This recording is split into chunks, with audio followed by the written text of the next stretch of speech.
რა თქმა უნდა გილოცავ ივანიშვილის დაბადების დღეს.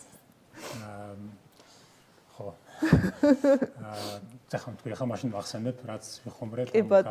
ის ოჯახის წევრები რო ლოცავდნენ, კოხორა რა გვახსენდა, რომ არ დავაშავე, მაგრამ მაინც ჩემი ბრალი. მე ვარდებული. ახლა რაც შეეხება პროპაგანდის საკითხს, ნახეთ, ახლა ძალიან რუტინული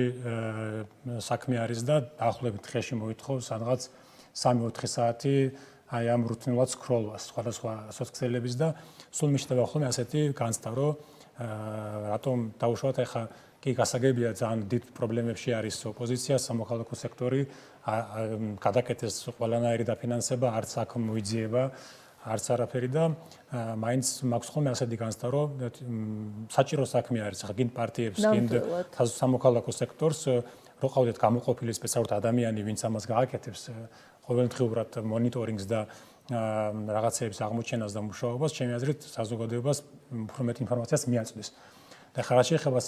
და მნიშვნელოვანია რომ სოციალურ ქსელებში იყოს ხო ეს დეკონსტრუქცია მითების ეკრო ზირთად იქ არის ხოლმე თავმოყრილი ყველანაირი მე მაქვს ესეთი განცდა რომ დაუშვათ რომ უყურებ ამ ყველაფერს ხო თუ დავინახე რომ უკვე ცოტა ხასიათი მიგუშტება და რაღაციდან ეს მოდის ანუ ვცდილობ ხო ეს აღმოვაშინო საიდან მოდის და მე უკვე ამას უნდა უპასუხო და ახლა ვამბობდით რომ ეს სად ვარ თუ ანუ ერთი ტენდენცია შევამჩნია ამ ბოლო დროს თითქოს და ეს ჩემი აზრით ახლა როგორც ვაკვირდები, თითქოს და ეს პოლიტიკური რაღაც პოლიტიკოსების საკითხი და აი ამ პროტესტის საკითხი თითქოს და მოაგვარეს, რაღაც ჩარჩოში მოაქციეს და ახლა არიან გადასული სხვა რაღაცეებზე და რას ვაკვირდები, რომ გადაყტანა ყურადღები?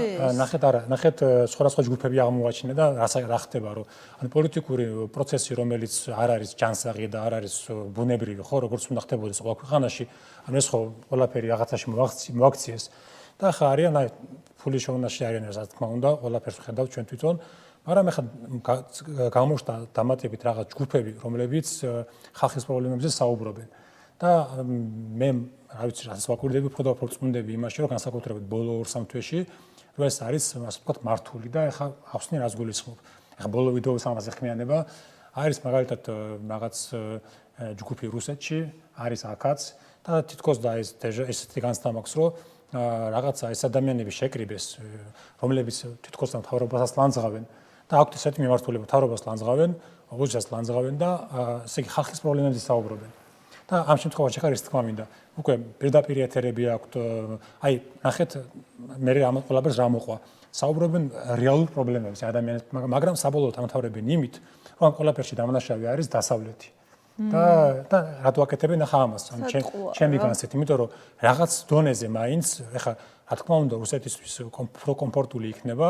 ვინც იქნება არა მხოლოდ რუსეთის ინტერესების ანუ ვინც ითვალისწინებს და არ აღიზიანებს, არამედ ვისაც ორგანულად ეზიზღება დასავლეთი. ამაში ჩემპიონები ნენელა ჩდებიან, უფრო მეტად რომ პრორუსულ პოლიტიკას გაატარებენ და ისე თქვა მინდა. დაუშვათ ეხლა რუსეთი რომ მართლაც პირდაპირ შემოვიდეს ჯარით და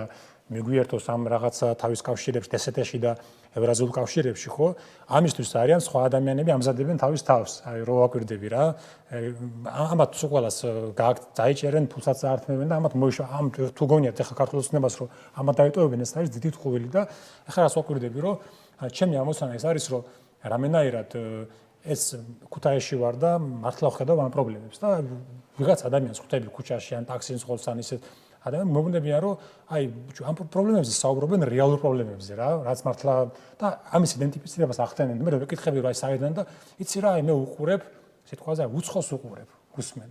აი YouTube-ზე ზის ვიღაც არის ეს პროპაგანდისტი და მე ვიღაც არის აუშვათ ფუკოს ხანქარა აი ბევრი არის რა ჩამოთავი ხა ამ ადამიანებს უსმენ და ინფორმაციას ეკიდან მივიღებთ რა და მე საბოლოო ჯამში მე ხედავ ხოლმე ინტერნეტში რომ ესენი ერთმანეთთან დაეწეს ამათმა კოლაბორაცია შეკრებები, შეხვედრები და ერთმანეთის გამონახეს და ქსელის არის და მე უკვე ვზნობ რომ ეს არ არის შემთხვევითი ესეთი განცდა მაქვს და იყენებენ რეალურ პრობლემებს ფოკუსირებას ახდენენ რეალურ პრობლემებზე მაგრამ ამ რეალური პრობლემების მიზეზი არის დასავლეთი და აი რომ მივიდე უცებ რომ ორჩი გამიძენდა ნახეთ ახლა როგორი ფორმულა მივიგეთ ანუ ეს ადამიანები ჯერნენელა იწყებენ ამას რა საქმიანობას და გაზარდეს თავისი აუდიტორია ზრდიან აქეთ არის ეწოდებული ხელისუფლება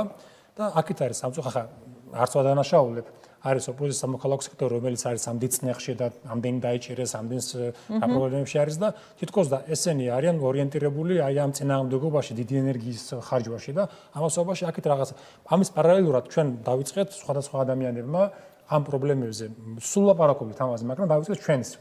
ორგანიზება და უკვე ხედავ რომ მაგალითად ქუთაისში სიტყვაზე შეხვდები ადამიანს, რომელიც მოგონება რომ აი შენ მომწონს ხარ და ის მომწონს. მაგრამ მე ამას